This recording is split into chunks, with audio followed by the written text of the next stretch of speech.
ಅದಕ್ಕೋಸ್ಕರ ಒಂದು ಇಡೀ ರಾತ್ರಿ ನಿದ್ದೆ ಬಿಟ್ರು ಸರಿನೆ. So start working on this and send it to me as soon as possible. ಹಾಗೆ ನಾಳಿನ ಮೀಟಿಂಗ್ ಅಜೆಂಡಾ ನನಗೆ ಸೆಂಡ್ ಮಾಡೋಕೆ ರಿಚಾಗ್ ಹೇಳು. ಅದನ್ನ ನಾನು ರಿವಿಸಿಟ್ ಮಾಡಬೇಕು ಅಂತ ಸಂಗಮ್ ಫೋನ್ನಲ್ಲಿ ಹೇಳ್ತಿದ್ದ. ಅದನ್ನ ಇಂಚರ ಬಾಲ್ಕನಿ ಹೊರಗಡೆ ನಿಂತ್ಕೊಂಡು ಕೇಳಿಸ್ಕೊಳ್ತಿದ್ಲು. ಅವನ್ ವಾಯ್ಸ್ ಟೋನ್ ಕೇಳಿನೇ ನಾಳೆ ಯಾವುದೋ ದೊಡ್ಡ ಮೀಟಿಂಗ್ ಇದೆ, ಅದಕ್ಕಾಗಿ ಸಂಗಮ್ ಅಷ್ಟೇ ಅಲ್ಲ ಪೂರ್ತಿ ಆಫೀಸೇ ಪ್ರೆಷರಲ್ಲಿದೆ ಅಂತ ಅವಳಿಗೆ ಗೊತ್ತಾಯ್ತು. ಸಂಗಮ್ ಹತ್ರ ಆರ್ಯನ್ ಸ್ಕೂಲ್ ಪೇರೆಂಟ್ಸ್ ಮೀಟಿಂಗ್ ಬಗ್ಗೆ ಮಾತಾಡೋಕೆ ಅವನ್ ರೂಮಿಗೆ ಬಂದಿದ್ದ ಇಂಚರಾಗೆ ಅವನ್ ಫೋನ್ನಲ್ಲಿ ಯಾರ ಜೊತೆಗೋ ಮಾತಾಡ್ತಿರೋದ್ ಕೇಳಿಸಿ ಅವನು ನಾಳೆ ತುಂಬಾ ಬ್ಯುಸಿ ಇದ್ದಾನೆ ಅಂತ ಗೊತ್ತಾಯ್ತು. ಹಾಗಾಗಿ ಸಂಗಮ್ ಕಾಲ್ ಕಟ್ ಮಾಡಿ ತನ್ನ ಕಡೆ ತಿರ್ಗೋಕು ಮುಂಚೆನೆ ಇಂಚರ ಅವನ್ ರೂಮ್ನಿಂದ ಹೊರಗಡೆ ಬಂದ್ಲು. ಇಲ್ಲ, ಈ ಟೈಮಲ್ಲಿ ಪೇರೆಂಟ್ಸ್ ಮೀಟಿಂಗ್ ಬಗ್ಗೆ ಮಾತಾಡೋದು ಚೆನ್ನಾಗಿರಲ್ಲ. ಅವನ್ ಯಾವುದೋ ಇಂಪಾರ್ಟೆಂಟ್ ಮೀಟಿಂಗ್ ಬಗ್ಗೆ ತುಂಬಾ ತಲೆ ಕೆಡಿಸ್ಕೊಂಡಿದ್ದಾನೆ. ಈ ಟೈಮಲ್ಲಿ ಮೀಟಿಂಗ್ಗಿಂತ ಸಂಗಮ್ ವರ್ಕ್ ತುಂಬಾ ಮುಖ್ಯ ಅನ್ಕೊಂಡು ಸಂಗಮ್ ಜೊತೆ ಮಾತಾಡೋ ಐಡಿಯಾ ಡ್ರಾಪ್ ಮಾಡಿ ಅಲ್ಲಿಂದ ಹೊರಟೋದ್ಲು. ಮಾರನೇ ದಿನ ಬೆಳಗ್ಗೆ ಇಂಚರ ಆರ್ಯನ್ನ ರೆಡಿ ಮಾಡಿ ತಾನು ಆಫೀಸ್ಗೆ ಹೋಗೋಕೆ ತಯಾರಾದ್ಲು. ಸಂಗಮ್ ಕೂಡ 11 ಗಂಟೆಗೆ ಮೀಟಿಂಗ್ ಇದೆ ಅಂತ 9 ಗಂಟೆಗೆಲ್ಲ ಮನೆಯಿಂದ ಹೊರಟಿದ್ದ. ಅವ್ರ 3 ಜನ ತಮ್ ಕೆಲ್ಸಕ್ ಹೋಗಿದ್ ನೋಡಿ ಮಾಲ್ತಿಗೆ ಸ್ವಲ್ಪ ಸಮಾಧಾನ ಆಯ್ತು. ನಮ್ ಸಂಗಮ್ ಫ್ಯಾಮಿಲಿ ಯಾವಾಗ್ಲೂ ಇದೇ ರೀತಿ ಖುಷಿಯಾಗಿರ್ಲಿ, ಅವನು ತನ್ನ ಹೆಂಡತಿ ಮಗು ಜೊತೆ ಹ್ಯಾಪಿಯಾಗಿ ಸೆಟ್ಲ್ ಆಗ್ಲಿ ಅಂತ ಅವಳ ಮನಸ್ಸಲ್ಲೇ ಹಾರೈಸಿದ್ಲು. ಆರ್ಯನ್ ಸ್ಕೂಲ್ ರೀಚ್ ಆಗ್ತಾ ಇದ್ದ ಹಾಗೆ ಮೊದಲು ಇಂಚರ ಅವನ್ ಕ್ಲಾಸ್ ಟೀಚರ್ನ ಮೀಟ್ ಮಾಡಿದ್ಲು. Aryan class teacher mister Badrinath ಅವನ್ ಪ್ರೋಗ್ರೆಸ್ ರಿಪೋರ್ಟ್, ಅಕಾಡೆಮಿಕ್ ರೆಕಾರ್ಡ್ ಬಗ್ಗೆ ಇಂಚರ ಜೊತೆ ಚರ್ಚೆ ಮಾಡಿದ್ರು. ಅದರ ಜೊತೆ ಅವನ್ ಫ್ಯಾಮಿಲಿ ಬ್ಯಾಕ್ಗ್ರೌಂಡ್ ಬಗ್ಗೆ ಕೂಡ ಕೇಳ್ತಾ, ನಿಮ್ ಮದ್ವೆ ಆಯ್ತು ಅಂತ ಕೇಳ್ಪಟ್ಟೆ, ಕಂಗ್ರ್ಯಾಚುಲೇಷನ್ಸ್ ಅಂದ್ರು. ಅದಕ್ಕೆ ಇಂಚರ ಹಾ ಥ್ಯಾಂಕ್ ಯು ಅಂತ ತುಂಬಾ ಸಂಕೋಚದಿಂದ ಆನ್ಸರ್ ಮಾಡಿದ್ಲು. Arya, you can go and play ಅಂತ ಮಿಸ್ಟರ್ ಬದ್ರಿನಾಥ್ ಆರ್ಯಂಗ್ ಹೇಳಿ ಅವನ್ನ ಅಲ್ಲಿಂದ ಕಳಿಸಿ, ಸೊ ನೀವು ನಿಮ್ ಹಸ್ಬೆಂಡ್ನ ಯಾಕೆ ಜೊತೆಗೆ ಕರ್ಕೊಂಡ್ ಬಂದಿಲ್ಲ? ಐ ಗೆಸ್ ಅವರು ಬಂದಿದ್ರೆ ಇದು Aryan special parents teacher meeting ಆಗಿರೋದು ಅಂತ ಹೇಳಿದ್ರು. ಅದಕ್ಕೆ ಇಂಚರ ಆಕ್ಚುಲಿ ಅವರಿಗೆ ತುಂಬಾ ಇಂಪಾರ್ಟೆಂಟ್ ವರ್ಕ್ ಇತ್ತು, ದಟ್ಸ್ ವೈ ಅಂತ ತುಂಬಾ ಯೋಚನೆ ಮಾಡಿ ಹೇಳಿದ್ಲು. ಬದ್ರಿನಾಥ್ ಕಂಟಿನ್ಯೂ ಮಾಡಿ, ನೋಡಿ ಇಂಚರ ಅವ್ರೆ, ಆರ್ಯ ಇನ್ನು ಚಿಕ್ಕ ಹುಡುಗ. ನೀವು ಸೆಕೆಂಡ್ ಮ್ಯಾರೇಜ್ ಡಿಸಿಷನ್ ತಗೊಂಡಿರೋದು ತುಂಬಾ ಅಪ್ರಿಷಿಯೇಬಲ್. ಆದ್ರೆ ಇದರ ನಂತರನೂ ಅವನಿಗೆ ತನ್ನ 2 ಪೇರೆಂಟ್ಸ್ ಪ್ರೆಸೆನ್ಸ್ ಸಿಕ್ಕಿಲ್ಲ ಅಂದ್ರೆ ಅದು ಅವನ ಪಾಲಿಗೆ ಇಂಜಸ್ಟಿಸ್ ಆಗತ್ತೆ. ಮಕ್ಕಳು ಯಾವಾಗ್ಲೂ ತಮ್ಮ ಖುಷಿನ ಇನ್ನೊಬ್ಬರ ಜೊತೆ ಕಂಪೇರ್ ಮಾಡ್ತಾರೆ. ಹಾಗ್ ಮಾಡ್ತಾ ಮಾಡ್ತಾ ಕೆಲವೊಂದು ಖುಷಿ ನಮ್ ಪಾಲ್ಗಿಲ್ಲ ಅನ್ಕೊಂಡು ಮನಸ್ಸಲ್ಲೇ ಕೊರಗ್ತಾರೆ. ಮೊದಲಾದ್ರೆ ಆರ್ಯಂಗೆ ಅಪ್ಪ ಇರ್ಲಿಲ್ಲ, ಆಗಿನ ಪ್ರಶ್ನೆ ಬೇರೆ. ಆದ್ರೆ ಈಗ ಅವನಿಗೆ ಅಪ್ಪ ಇದಾರಲ್ಲ, ಅವ್ರು ಇದ್ದು ಅವನ್ ತಂದೆ ಪ್ರೀತಿಯಿಂದ ವಂಚಿತ ಆಗ್ತಿದ್ದಾನೆ ಅಂದ್ರೆ ಹೇಗ್ ಹೇಳಿ? I hope you understand what I am trying to say ಅಂತ ಕ್ಲಿಯರ್ ಆಗಿ ಒಂದು ಮಗುಗೆ ತಂದೆ ತಾಯಿ ಇಬ್ರು ಮುಖ್ಯ ಅಂತ ಇಂಚರಾಗೆ ಅರ್ಥ ಮಾಡಿಸಿದ್ರು.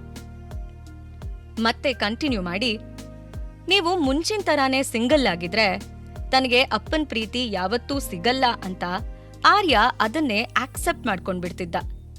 ಆದ್ರೆ ಈಗ ವಿಷಯ ಬೇರೆನೇ ಇದೆ. ನಿಮ್ ಜೊತೆ ನಿಮ್ ಹಸ್ಬೆಂಡ್ ಇದ್ದಾರೆ. ಈಗ ಆರ್ಯ ಅವರಿಂದಾನೇ ತನಗ್ ಸಿಗ್ಬೇಕಾದ ಅಪ್ಪನ್ ಪ್ರೀತಿ ಬಯಸ್ತಾನೆ, ಅದು ನ್ಯಾಚುರಲ್ ಕೂಡ. ಸೊ ಅವನಿಗೆ 2 ಪೇರೆಂಟ್ಸ್ ಕಡೆಯಿಂದ ಪ್ರೀತಿ, ಅಟೆನ್ಷನ್, ಕೇರ್ ಸಿಗೋ ಥರ ಮಾಡೋದು ನಿಮ್ ಇಬ್ಬರ ರೆಸ್ಪಾನ್ಸಿಬಿಲಿಟಿ. ಆಗ ಮಾತ್ರ ಅವನು ಬೇರೆ ಮಕ್ಕಳ ತರ ತನ್ನ ಲೈಫು ನಾರ್ಮಲ್ ಅನ್ಕೊಳ್ಳೋಕ್ ಸಾಧ್ಯ. ಅವ್ರು ಹೇಳೋದನ್ನೆಲ್ಲ ಇಂಚರ ಕೂಲಾಗಿ ಕೇಳ್ತಿದ್ಲು. ಅವ್ರ ಮಾತಲ್ಲಿರೋ ಕನ್ಸರ್ನ್ ಅವಳಿಗೆ ಪೂರ್ತಿ ಅರ್ಥ ಆಯ್ತು. ಅವಳು ಇದೇ ಯೋಚನೆಯಲ್ಲಿ ಮುಳುಗಿದ್ದಾಗ Badrinath, Inchara are you listening ಅಂತ ಕೇಳಿದ್ರು. ಆಗ ಅವಳು ಎಚ್ಚೆತ್ತು, oh yes, completely, I understand, ನಾವಿಬ್ರು ಇದ್ರ ಬಗ್ಗೆ ಖಂಡಿತ ಮಾತಾಡ್ತೀವಿ ಅಂದ್ಲು. ವರ್ಕಿಂಗ್ ಪೇರೆಂಟ್ ಇನ್ ಟೈಮ್ ತಮ್ಮ ಆಫೀಸ್ಗೆ ಹೋಗೋಕೆ ಅನುಕೂಲ ಆಗ್ಲಿ ಅಂತ ಬೆಳಗ್ಗೆನೆ ಪೇರೆಂಟ್ಸ್ ಮೀಟಿಂಗ್ ಅನ್ನ ಆರ್ಗನೈಸ್ ಮಾಡಿದ್ರು.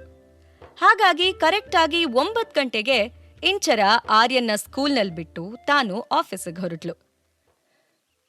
ಇವತ್ತು ಅವರದ್ದೇ ಆಫೀಸಲ್ಲಿ ಸೆಕೆಂಡ್ ಫ್ಲೋರ್ನಲ್ಲಿ ಸ್ಟುಡಿಯೋದಲ್ಲಿ ಮೀಟ್ ಮಾಡೋಣ ಅಂತ ಅವಳು ನೆನ್ನೆನೆ ರೋಹನ್ಗೆ ಹೇಳಿದ್ಲು. ಇವತ್ತು ರೋಹನ್ ಕೂಡ ತನ್ನ ಲೈಫಲ್ಲಿ ಹೊಸ ಹೆಜ್ಜೆ ಇಡ್ತಾ ಇದ್ದ. ಹಾಗಾಗಿ ಅವನು ಟೈಮ್ಗಿಂತ ಮುಂಚೆನೆ ಅಲ್ಲಿಗೆ ಬಂದಿದ್ದ. ಅವನ ತರ ಇನ್ನೂ ಕೆಲವೊಂದು ಆಕ್ಟರ್ಸ್ ಅಲ್ಲಿ ಕೂತಿದ್ರು. ಅವರಲ್ಲಿ ಒಬ್ನು ಆರಿಫ್. ಅವನು ಕಂಪ್ನಿ ಟಾಪ್ ಆರ್ಟಿಸ್ಟ್ಗಳಲ್ಲಿ ಒಬ್ನಾಗಿದ್ದ. ತುಂಬಾ ಟೈಮಿಂದ ಅವನು ಟಾಪ್ ರ್ಯಾಂಕಿಂಗ್ ಅಲ್ಲೇ ಇದ್ದಿದ್ರಿಂದ ಅವನ ಕಾನ್ಫಿಡೆನ್ಸ್ ಓವರ್ ಕಾನ್ಫಿಡೆನ್ಸ್ ಆಗಿ ಬದಲಾಗಿತ್ತು. ಏನ್ ರೋಹನ್, ನೀನ್ ಇಲ್ಲಿ ಕೂತಿದ್ಯಾ? ಮೋಸ್ಟ್ಲಿ ಇಲ್ಲಿ ಟಾಪ್ ಆರ್ಟಿಸ್ಟ್ಸ್ ಕೂತ್ಕೋತಾರೆ, ನೀನ್ ಮರ್ತಿದ್ಯಾ ಅನ್ಸುತ್ತೆ. ನಾಟ್ ಲೈಕ್ ಯು ಅಂತ ಮಾಕಿಂಗ್ ಟೋನ್ನಲ್ಲಿ ಹೇಳ್ದ. ಅದೇ ಟೈಮ್ಗೆ ಇಂಚರ ಅಲ್ಲಿ ಗ್ರೀಚ್ ಆಗಿ ಹೊರಗಡೆ ನಿಂತು ಆರಿಫ್ ಮಾತನ್ನ ಕೇಳಿಸ್ಕೊಳ್ತಾ ಇದ್ಲು. ರೋಹನ್ ಬಗ್ಗೆ ಅವರೆಲ್ಲ ಇನ್ನು ಏನೇನ್ ಹೇಳ್ತಾರೆ ಅಂತ ಕೇಳಬೇಕು ಅಂತ ಅಲ್ಲಿ ನಿಂತ್ಲು. ಹೇ ಮರಿ, ನಿನ್ ಮ್ಯಾನೇಜರ್ ರಾಬಿನ್ ಮಧ್ಯೆ ಏನ್ ಜಗಳ ಆಯ್ತೋ? ಅವನು ನಿನಗ್ ಸೀರೆ ಉಡ್ಸಿ ಡ್ಯಾನ್ಸ್ ಮಾಡಿಸ್ತಾ ನಿಂತಿದ್ನಂತೆ, ನಿಜಾನೇನೋ? ನಿನ್ನ ನೋಡಿದ್ರೆ ಅಯ್ಯೋ ಪಾಪ ಅನ್ಸುತ್ತೆ ಕಣೋ. ನೋಡಕ್ಕೆ ಹುಡುಗನ್ ತರ ಇದ್ರು ಆ ರಾಬಿನ್ ನಿನ್ನ ಹುಡುಗಿ ಮಾಡ್ಬಿಟ್ನಲ್ಲೋ ಅಂತ ಹೇಳ್ದ. ಆರಿಫ್ ಮತ್ತೆ ಕಂಟಿನ್ಯೂ ಮಾಡಿ, ಲೋ ಮರಿಯೇ, ನಮ್ಮ ಎದುರು ಸೀರೆ ಉಟ್ಕೊಂಡು ಚೋಲಿಕೆ ಪೀಚೆ ಕ್ಯಾಹೆ ಅಂತ ಡಾನ್ಸ್ ಮಾಡಿ ತೋರ್ಸೋ. ನಿನ್ ಟ್ಯಾಲೆಂಟ್ ನೋಡಿ ನಾವು ಕಣ್ ತಂಪ್ ಮಾಡ್ಕೋತೀವಿ ಅಂತ ಹೇಳ್ತಾ ಜೋರಾಗಿ ರೋಹನ್ ಕೆನ್ನೆಗಿಲ್ದ. ಆದ್ರೆ ರೋಹನ್ ಏನೂ ಮಾತಾಡದೆ ಸೈಲೆಂಟ್ ಆಗಿ ಕೂತಿದ್ದ.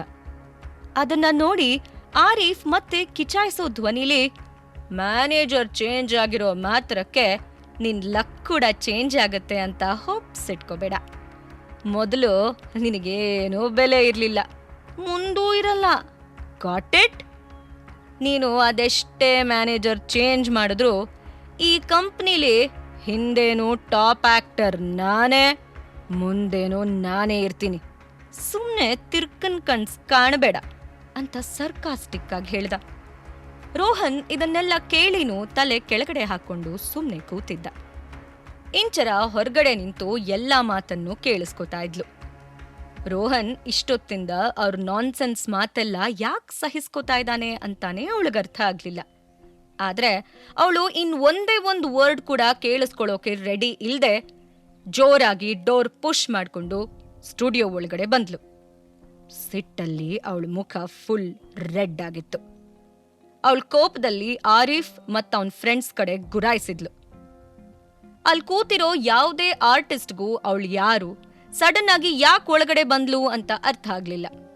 ಆದ್ರೆ ರೋಹನ್ ಮಾತ್ರ ಅವಳು ಬರ್ತಿದ್ದಾಗೆ ತನ್ನ ಕೂತಲ್ಲಿಂದ ಎದ್ದು ನಿಂತ್ಕೊಂಡ. ಇಂಚರ ಆರಿಫ್ನೆ ತಲೆಯಿಂದ ಕಾಲ್ವರ್ಗೂ ನೋಡ್ತಾ, ಓಹೋ, ಆರಿಫ್ ಅಂದ್ರೆ ನೀನೇನಾ?